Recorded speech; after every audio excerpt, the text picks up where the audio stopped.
I have the butternut squash here, and I have some olive oil put on, a couple tablespoons, and we're going to roast this in the oven.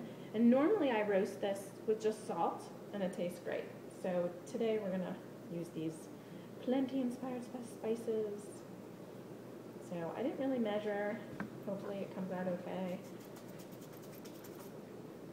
And I'm using more of just a hint of the stuff, because I read some of the comments from people that had already made this dish, and they said that it had a little bit too much cardamom, so toning it down a little bit.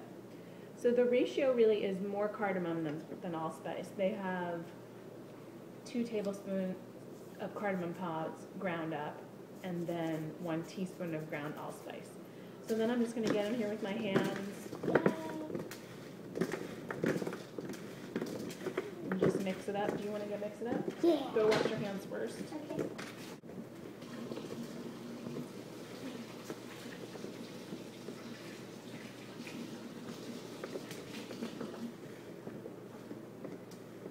Looks nice and mixy. But it tastes good. Okay, so that looks good. Here, I'll turn the water on you for you so that you can wash your hands. Thanks, Jess. Thank you, love. And then I'm just going to go ahead and make sure they're all in one even layer, and I'm going to go ahead and roast this.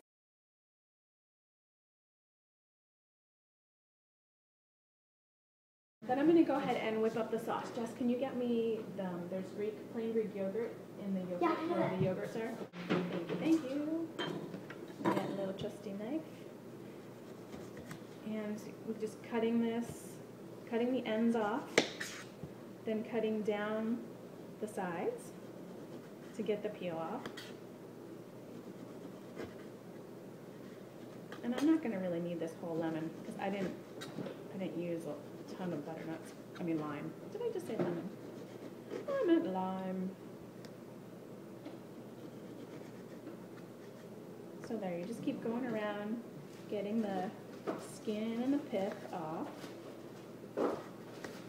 And so there you have. Just like that. And I think it says to slice it thinly. I'm going to cut it into quarters. Snacking on some carrots. What's that? This is the lime that you just It gave looks me. like Look at flour. yeah, looks pretty. Looks pretty, right? It looks a lighter color than I thought it would be. Yeah, look at the difference. Yeah. So then I have a big stack. Oops, I just dropped one. And then we're just gonna quarter it. So cut it in half first. And then quarters. And we're just gonna use this as garnish and sprinkle it over the top when it's done. Yummy. So the yogurt sauce that they have you use has Greek yogurt, plain Greek yogurt, and also tahini, which is the sesame seed paste. And I'm not using that. I don't keep it in the house because my son is really allergic to sesame. And so I find ways just to do it without it. So my thought was to maybe try some almond butter in it because it has that nutty consistency. Hey, bud. And we'll see how that goes. So normally this would be a very, very quick recipe. And and you can make the other, like the sauce ahead of time.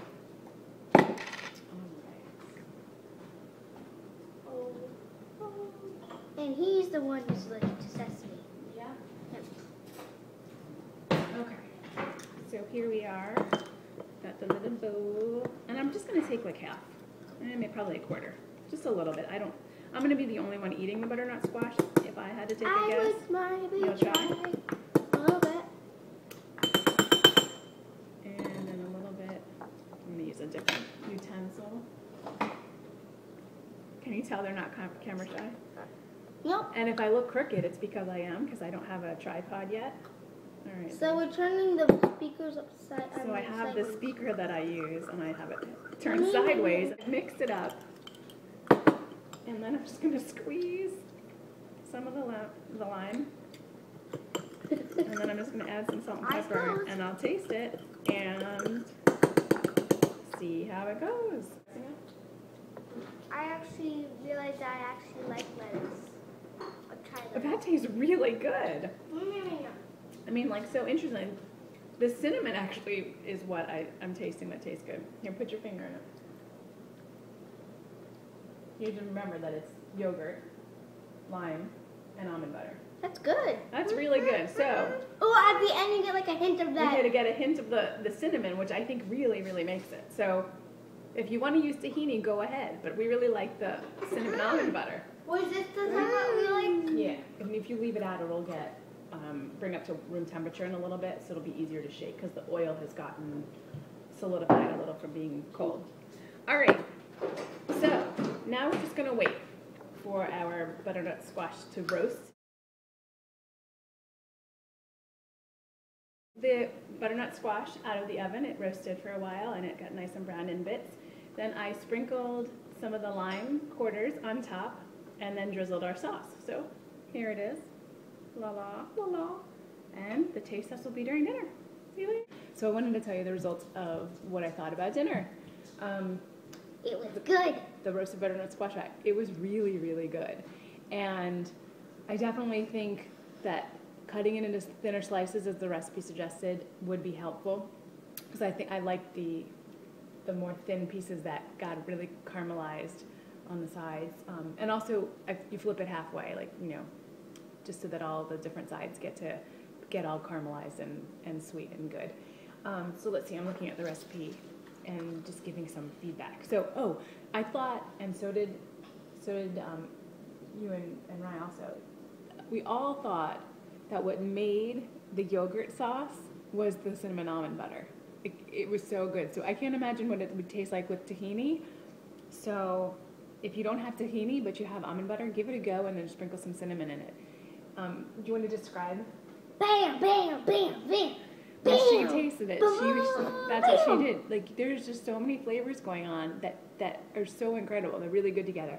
And I think that if I had had the green chili, that would have been even better. I mean, I wouldn't have given it to the kids because I think it would have been too spicy, but that definitely would have added an extra layer that I think would have been really, really good. So, roasted butternut squash with sweet spices, lime, and green chili, and cinnamon almond butter yogurt sauce from inspired by Plenty. Very, very good. And that recipe you can find on page 65 of Plenty. So good stuff, and don't be afraid to, go with what you have and, just do your own take on things. 8 thumbs up. Yeah, so thumbs up, and I would make this one again. And I had another test, was the mee goreng, which I'm again still probably pronouncing wrong, but if I'm pronouncing it right, yay! I had that for dinner as part of my pasta while everyone else had pasta marinara and some salad. And it was great. It was even better than the first day because what I did was some of the noodles clumped up and I separated them. So I would advise that if you do that, you really take care to separate and break apart the noodles as you're putting it in the pan because mine just clumped all up.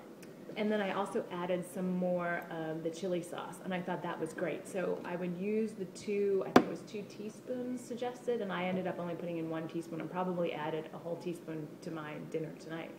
And it was really good. I would definitely now make it again.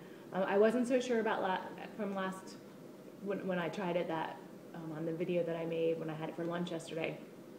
But I think it was just the noodles clumping together. It was not good. But once I broke it apart, it was great, and I added more spice to it. So 2 really good recipes from Plenty, and I'm very happy. So I'm going to make some notes in my cookbook, which I've started doing, and I am about to go have a square of my new favorite chocolate from Choco Love, almonds and sea salt in dark chocolate. And we will see you next time with another new recipe. Bye-bye.